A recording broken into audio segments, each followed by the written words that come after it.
From an early age, Lisa loved stories. She would read all sorts of books, fairy tales, fantasy, sci-fi, mystery, you name it. Before long, she was writing her own stories, wonderful tales full of adventure and humour. The only problem was the noise. You see, Lisa lived in a noisy house, on a noisy street, in a noisy city called Derry, or Londonderry, depending on who you're talking to.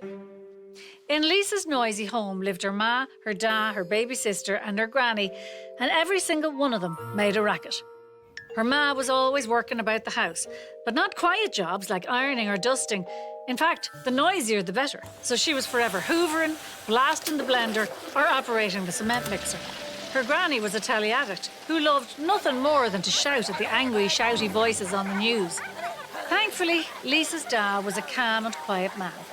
That was until he lost his car keys, and then he would panic and shout for help. All of this yelling would wake up the baby Anya, who'd start wailing. "Barry, I just got her down to sleep," yelled Ma over the din of the hoover, the blender and the cement mixer. "I'm sorry, Nora, I can't find my keys and I'm late for work." "Barry, you're some idiot for waking up the baby, now I can't hear the news," roared Granny before turning up the volume even further, causing baby Anya to cry even more. Poor Lisa could get no peace.